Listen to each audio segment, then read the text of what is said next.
আজকের এই ভিডিওটি স্পেসিফিকলি তাদের উদ্দেশ্যে করা যারা প্রবাস থেকে আপনারা আপনাদের দেশে ফিরবেন এবং দেশে ফিরে আপনারা কি করে থাকবেন। তো এই বিষয় নিয়ে আজকে আমাদের এই ভিডিওটি শুরু করা যাক। 6 মাস পরে স্থায়ীভাবে দেশে ফিরবেন। 5 বছর প্রবাসী ছিলেন, দেশে ফিরে পরিবার পরিজন নিয়ে স্থায়ীভাবে লাভজনকভাবে সুন্দরভাবে চলতে পারেন। ধাপে ধাপে আজকের পূর্ণ পরিকল্পনা দেব, 5টি আইডিয়া। আমার সাথে থাকেন, স্কিপ করবেন না।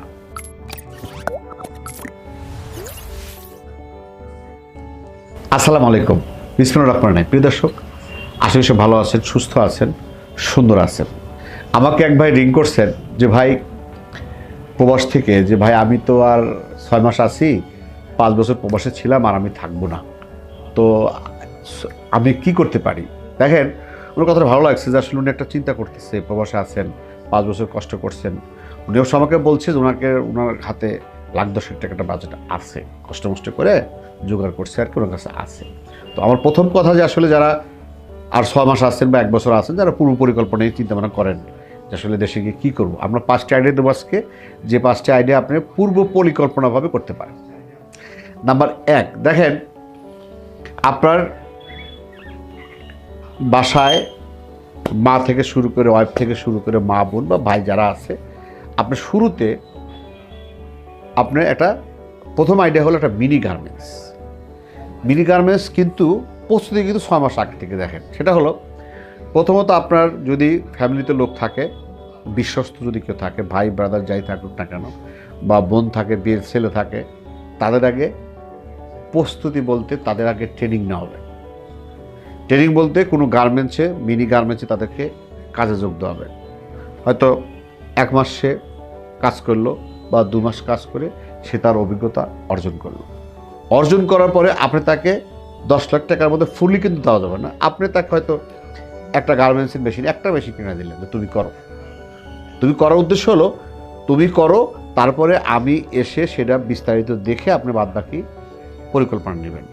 আপনি তাকে একটা মেশিন কিনে দেন, একটা মেশিন কিনে দিয়ে সে যে গার্মেন্টসটা করলো মিনি গার্মেন্টস, সেই গার্মেন্টস থেকে ধরেন ছেলেপেলেদের শার্ট, গ্রামীণের যে শার্ট আছে, গ্রামীণ যে প্যান্ট আছে ছেলেদের, গ্রামে যেটা চলে, আপনার এলাকায় যেটা চলে, আপনি যে শহরে থাকেন না কেন, যেখানে যেটা চলবে ওইখানেই ভাবে আপনি স্থানীয়ভাবে গ্রামে কিছু হাট আছে, কিছু ছোট ছোট গার্মেন্টসের দোকান আছে যেগুলো কম দামে বিক্রি করে, সেগুলা আপনি একটা মেশিন দিয়ে বা কোথাও থেকে ট্রেনিং দিয়ে আপনি তাকে 1 মাস বা 2 মাস ট্রেনিং দেওয়ার পরে 3 মাসের বেলা আপনি তাকে মেশিন কিনে দিলেন একটা, অল্প হয়তো 1085 টাকা দিলেন, যে তুমি এখান থেকে কাঁচামাল কিনে আর 20,000 টাকা মেশিনে তুমি জিনিসটা রানিং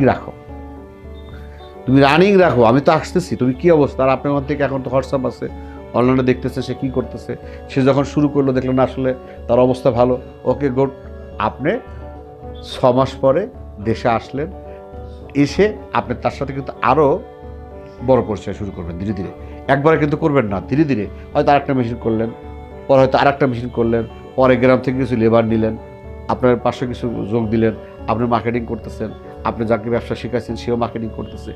এইভাবে কিন্তু আপনি বড় হইতে হবে।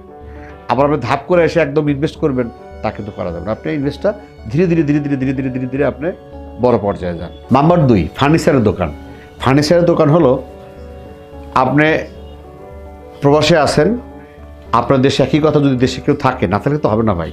দেশে আপনার ছেলে থাক, ভাই থাক, বাবা থাক, সে যদি কর্মঠ হয়, আপনি একটা ফার্নিচারের দোকানে কৃষি করার দরকার নেই, তাকে বলেন তুই সকালে যাবি আর বিকেলে আসবি, ভাত চাইতে বা নিয়ে যাবি, ভাত চাইতে সাথে করে টিফিনকে বাটি নিয়ে যেয়ে দুপুরে খাবি আর রাত্রে চলে আসবি।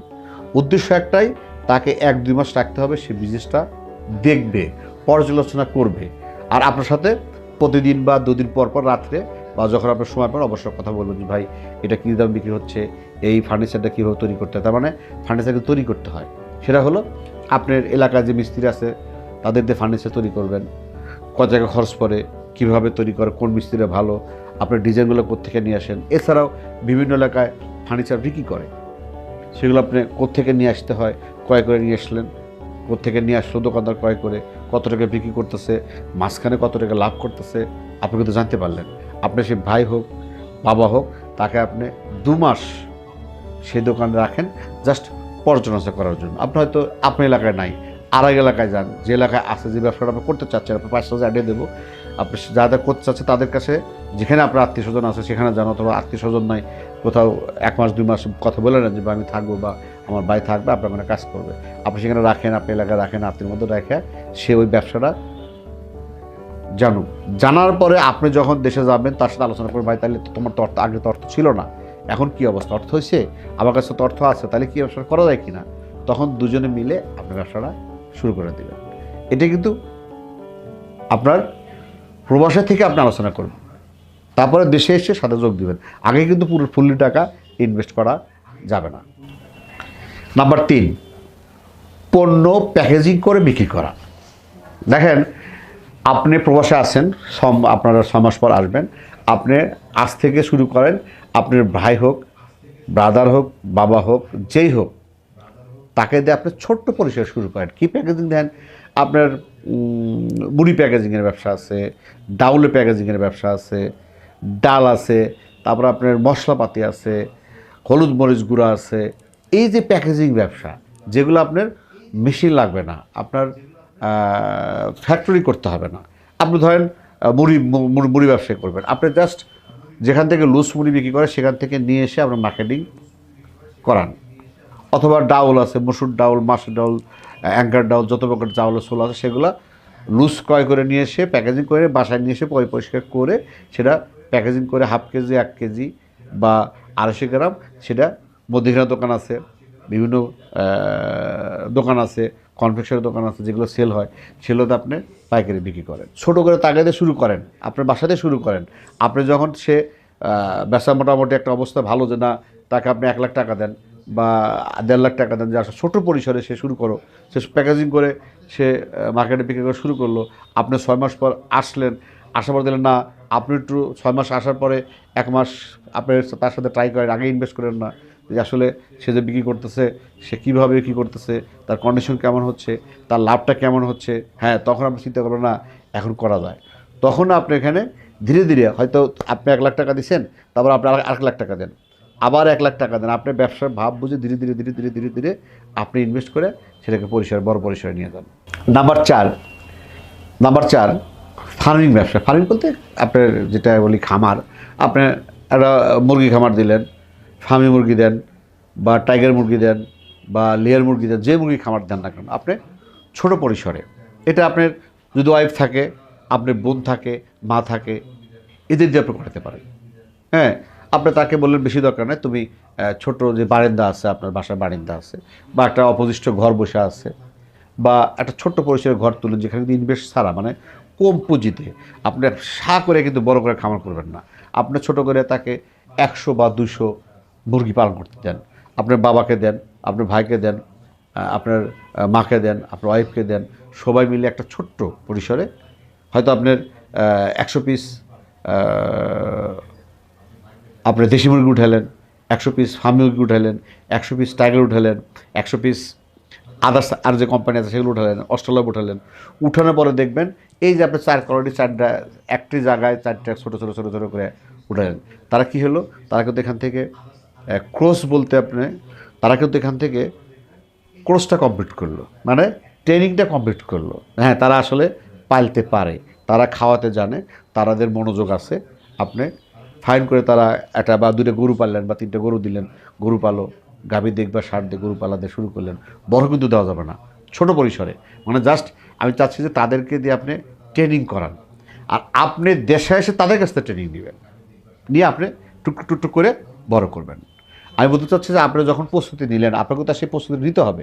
আপনার যদি ফ্যামিলিতে লোক থাকে, আপনি তাদের দিয়ে এই মুরগি খামার, আপনার বাড়িতে আছে বা আদার্স ঘর আছে, ছোটো পরিসরে একটা সাপ্লাই উঠায়, খরচ বেশি না করে অল্প খরচে তাদেরকে একটা ট্রেনিং দেন, তারাও একটা হেল্প করলো। আপনি যখন দেশে আসলে দেখলেন, না রে ব্যবসাটা ভালো, আমি তো ফার্মি মুরগিতে লাভ করছি বা ভালো, আমি তোর এই মুরগিতে লাভ ভালো হয়েছে, তাহলে আপনি সেই মুরগিটা, অথবা রোগ ব্যাধি কোনটা কম সেটা আপনি ধরেন, সেই মুরগিটা পালন করে ধরে আপনি দেখলেন না, এখান থেকে আপনি ধীরে ধীরে ধীরে ধীরে ধীরে ধীরে ধীরে ধীরে বড় করেন। আপনি আসার পরে তাদের সাথে কী অবস্থা, কী কন্ডিশন আলোচনা করে আপনি ধীরে ধীরে ধীরে ধীরে ধীরে ধীরে সেই খামারটাকে বড় করেন, করে আপনি আপনার স্থায়ীভাবে বসবাস শুরু করে দেন। পাশাপাশি অন্য কিছু আপনি করেন, কারণ প্রায় খামার করলে যে শুধু খামারে থাকতো তা না, পাশাপাশি অনেক কিছু করা সম্ভব, করতে পারেন। নাম্বার 5, গবাদি পশুর খাদ্য বিক্রয়। দেখেন, আমাদের বর্তমান বাংলাদেশের গবাদি পশুর খাদ্য বিক্রয় খুবই ভালো একটা ব্যবসা। কারণ হলো আমাদের প্রায়ই সব ফ্যামিলিতেই কটা মুরগি, কটা গরু, একটা দুটো গরু মুরগি আপিজাবি কিন্তু আছেই। আপনার গবাদি পশুর যে খাবারগুলো আছে, মুরগির খাবার আছে, হাঁসের খাবার আছে, গরুর খাবার আছে, ছাগলের খাবার আছে, সবাই কিন্তু ক্রয় করে। খাবার মধ্যে সেম একই প্রায়, একটু পার্থক্য থাকে। আপনি কোনো কোম্পানির ডিলার নিতে পারেন, আর যদি বলেন আপনি ডিলার নেব না, আপনি সাব ডিলার বলতে পাইকারি ক্রয় করে নিয়ে এসে আপনি বিক্রি করতে পারেন। হ্যাঁ, এখানে আমাকে অনেক কথা আছে যে এখানে অনেকেই বলে যে এই ব্যবসাটা নাকি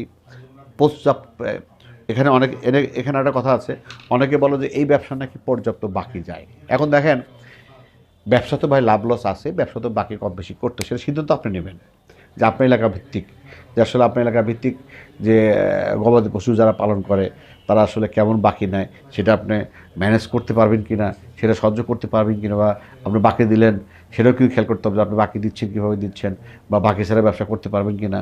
আবার অনেকে বাকি ছাড়াও কিন্তু ব্যবসা করতেছে। আমি কিছু গবাদি এর সাথে আলাপ করছি, তারা বলছে ভাই বাকি যারা নেয় তারা আসলে যারা খামার, মানে একদম একদম খামারি, যেমন ধর হয়তো সে মুরগি খামার করছে, তার প্রতিদিন ডিম আসতেছে 200 পিস, সে কী করে ওই ডিমটা বিক্রি করা হয় সন্ধ্যার সময় সে টাকা দেয়, মানে স্থায়ী কোনো বাকি যায় না। আর স্থায়ী কোনো কোনো এলাকা যাইতেও পারে, কিন্তু আপনাকে সেটা খেয়াল করতে হবে যে আসলে মেন কথা হলো আপনার দেশে যারা আছে, যে ভাই ব্রাদার আছে, তাদের দিয়ে আপনার ছোটো পরিসরে শুরু করেন। আপনি হয়তো মুরগি খামার বাকি দেন না, ছোটো পরিসরে, একদম ছোটো পরিসরে, মানে কোয়েল পাখি আছে, খাবার আছে এলাকায়। আপনি দেখবেন যে আপনি এলাকায় আগে ভিজিট করবেন, আপনার ভাই ব্রাদার যাকে দিয়ে দেখতো এখানে এই দোকানটা আছে কি না, খাবারের দোকান আছে কি না, সে খাদ্য দোকান চলতেছে কি না, কেমন চলে। অথবা আগে ভিজিট করতে হবে যে আমার যে গ্রামে বা আমার যে ইউনিয়নে থাকি সেই ইউনিয়নের গবাদি পশু কেমন আছে, আর এই লোকগুলা কোথা থেকে ক্রয় করে। আপনার ভাই ব্রাদার বা বাপকে দিয়ে সেটাকে ভিজিট করান। ভিজিট করার পরে আপনি সেখানে না আসলে ওখানে চলবে, তখন ছোট করে 1-1.5 লাখ 2 লাখ টাকা দিয়ে আপনি সে ভাই বা ব্রাদার বা তাকে দিয়ে আপনার খামার আপনার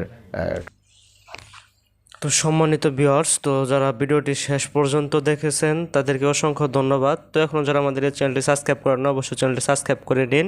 তো আজকের এই ভিডিও থেকে দেখে থাকলেন 6 মাস পর দেশে ফিরে শুরু 5টি স্থায়ী ব্যবসা আইডিয়া। তো অবশ্যই আপনারা উপকৃত হয়েছেন। তো আজকের মতো বিদায় নিচ্ছি, আল্লাহ হাফেজ।